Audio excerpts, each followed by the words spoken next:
आत्याच्या मायेच्या सावलीत ते वाढू लागले। वडील सेवानिवृत्त झाल्यानंतर काही काळ दापोली, सातारा असे वास्तव्य करत ते मुंबईला आले। या काळात शाळेत शिकत असताना त्यांना अस्पृश्यतेचे चटके सहन करावे लागले। शाळेत पाणी पिण्यास बंदी होती, त्यांना वर्गाबाहेर बसावे लागले। प्रवासासाठी गाडीत सुद्धा बसण्यास मनाई होती। यासाठी त्यांना खूप त्रास आणि अपमान सहन करावा लागला। भीमराव तसे मूळचेच हुशार असल्याने ते मॅट्रिक पास करणारे अस्पृश्य समाजातील पहिले विद्यार्थी ठरले। या यशाच्या सत्कार प्रसंगी केळुस्कर गुरुजींनी त्यांना बुद्धचरित्र भेट दिलं होतं। मुंबई विद्यापीठातून BA ची पदवी घेतल्यानंतर बडोदा नरेश सयाजीराव गायकवाड यांच्या मदतीने ते विलायतेस गेले। भारतात विषमतेचे चटके सोसलेल्या बाबासाहेबांना तिथे गेल्यावर समानतेच्या वागणुकीचे चित्र दिसले। बाबासाहेबांनी उच्च विद्याविभूषित व्हावे यासाठी बडोदा नरेश सयाजीराव यांच्याबरोबरच रयतेचा राजा शाहू महाराजांनी सुद्धा त्यांना मदत केली। बहुजनांना उद्देशून तुमचा नेता तुम्हाला मिळाला अशा शब्दातून त्यांनी भीमरावांची पाठ थोपटली होती। कुशाग्र बुद्धिमत्तेला प्रसंगी दिवसातील 21 तास अभ्यासाची जोड देणाऱ्या भीमरावांनी मिळवलेल्या पदव्या पाहिल्या की त्यांच्या उच्च विद्वत्तेची प्रचिती येते। मुंबई विद्यापीठातून BA ची पदवी घेतलेल्या भीमरावांनी अमेरिकेतल्या कोलंबिया विद्यापीठातून MA, PhD आणि LLD या पदव्या मिळवल्या।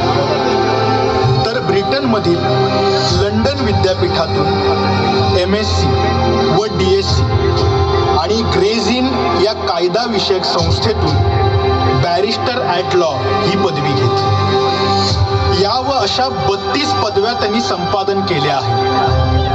लंडन स्कूल ऑफ इकॉनॉमिक्समध्ये ज्या अभ्यासक्रमाला 8 वर्ष लागतात तो अभ्यासक्रम त्यांनी 2 वर्ष 3 महिन्यात दिवसातील 24 तासांपैकी 21 तास अभ्यास करून पूर्ण केला। ते लंडन स्कूल ऑफ सायन्समधून डॉक्टर ऑफ सायन्स ही पदवी मिळवणारे जगातील पहिले आणि एकमेव विद्यार्थी होते आणि आजही आहेत। शिक्षण हे वाघिणीचे दूध आहे आणि जो ते प्राशन करेल तो गुरगुरल्याशिवाय राहणार नाही अशी शिकवण त्यांनी समाजाला दिली। शिक्षणाची प्रचंड तळमळ असलेल्या बाबासाहेबांनी पुस्तकांवर अफाट प्रेम केलं। ज्ञानाच्या भुकेसाठी त्यांनी पोटाची भूक मारली होती। खास पुस्तकांसाठी त्यांनी दादर येथे राजगृह हे दुमजली घर बांधले। बाबासाहेबांनी एकूण 22 ग्रंथ लिहिले, 10 शोधनिबंध तसेच लेख, परीक्षण, निवेदने असे लिखाण केले। त्यांना अनेक भाषाही अवगत होत्या। परदेशात उच्च शिक्षण घेतल्यानंतर बडोदा नरेश सयाजीराव यांना दिलेल्या शब्दानुसार बाबासाहेब बडोदा संस्थानात नोकरी करू लागले।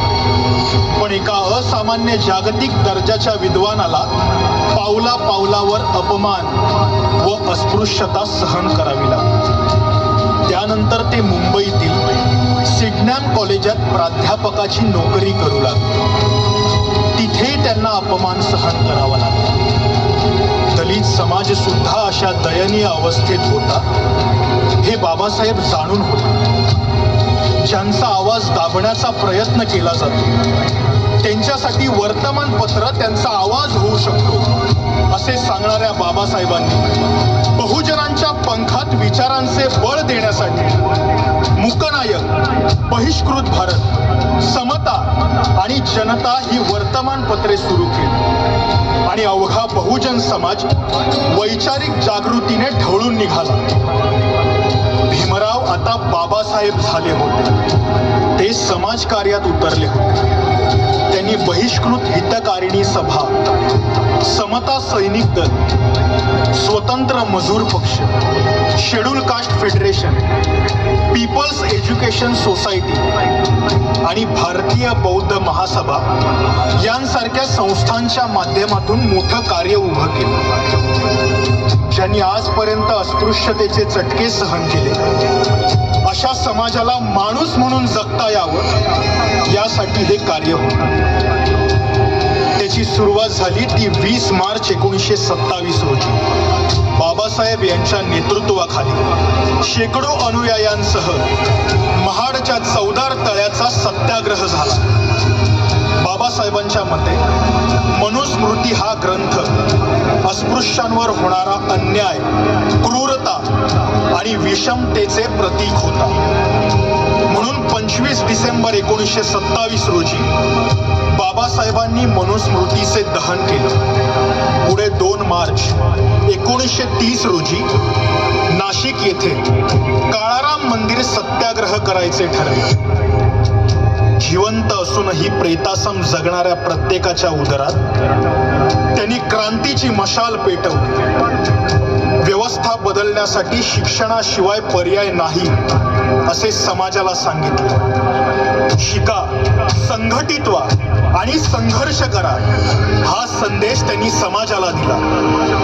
सर्वांनी शिकावे यासाठी बाबासाहेब आग्रही होते. त्यांनी मुंबईत सिद्धार्थ महाविद्यालय तसेच औरंगाबाद येथे मिलिंद महाविद्यालय स्थापन केले. मी प्रथमतः भारतीय आणि अंतिमतः सुद्धा भारतीयच आहे.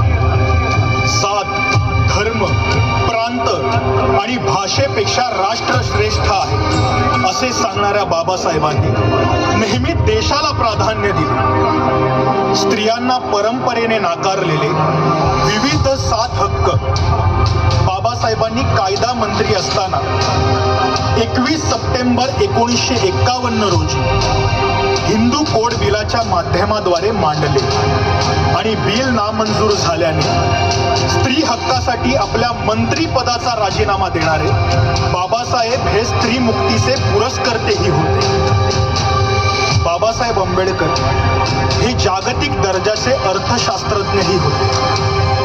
त्यांनी लिहिलेल्या प्रॉब्लेम ऑफ रुपी या ग्रंथातून प्रेरणा घेऊन 1935 साली भारतीय रिझर्व्ह बँकेची स्थापना झाली. तसेच परदेशात अर्थशास्त्रात PhD मिळवणारे ते पहिले भारतीय होते. भारताला मिळालेल्या स्वातंत्र्यानंतर बाबासाहेब घटना समितीतील महत्त्वपूर्ण अशा मसुदा समितीचे अध्यक्ष होते. त्यांनी तब्बल 2 वर्ष 11 महिने 18 दिवसांच्या प्रदीर्घ अभ्यास आणि संशोधनातून स्वातंत्र्य, समता, बंधुता आणि सामाजिक न्याय यावर आधारित सर्वसमावेशक असे संविधान भारताला दिले. अस्पृश्य समाजाच्या माणूस म्हणून जगण्याच्या हक्कांसाठी बाबासाहेबांनी अनेक सत्याग्रह केले, पण समाजमन मात्र तयार होत नव्हते. 13 ऑक्टोबर 1935 रोजी येवले येथील परिषदेत बाबासाहेब म्हणाले होते की मी हिंदू म्हणून जन्माला आलो, पण हिंदू म्हणून मरणार नाही. पुढे तब्बल 21 वर्षांनी त्यांनी धर्मांतराचा निर्णय घेतला आणि विविध धर्मांचा अभ्यास करून स्वातंत्र्य, समता, बंधुता यावर आधारलेल्या आणि भारत भूमीत उदयास आलेल्या बौद्ध धम्माचा स्वीकार करायचे ठरवले. अखेर बाबासाहेबांनी 14 ऑक्टोबर 1956 रोजी नागपूर येथे द्वितीय पत्नी सविता बाबासाहेब आंबेडकर आणि 5 लाख अनुयायांसह धम्मदीक्षा घेतली. बाबासाहेबांनी संपूर्ण जीवनात शिक्षणाचे महत्त्व समाजाला सांगितले. ते स्वतःही शिकले व समाजातल्या प्रत्येकाने शिकावे अशी त्यांची इच्छा होती. पुढे या त्यांच्या जीवन कार्यासाठी त्यांच्या महापरिनिर्वाणानंतर 1990 साली भारत सरकारने त्यांना भारतरत्न या सर्वोच्च नागरी पुरस्काराने गौरविले. अशा या महामानवाची जयंती दरवर्षी 14 एप्रिल रोजी भारतातील अनेक राज्यात सण उत्सवासारखी साजरी केली जाते। तसेच भारतासह इतर 100 पेक्षा अधिक देशात ज्यांची जयंती मोठ्या उत्साहाने साजरी केली जाते असे बाबासाहेब एकमेव व्यक्तिमत्व होते। म्हणूनच डॉक्टर बाबासाहेब आंबेडकर हे खऱ्या अर्थाने विश्वरत्न आहे। अशा या महाज्ञानाच्या महामानवाला जयंती दिनी या चैत्यभूमीवर कोटी कोटी प्रणाम। नमो बुद्धाय। जय भीम, जय भीम, जय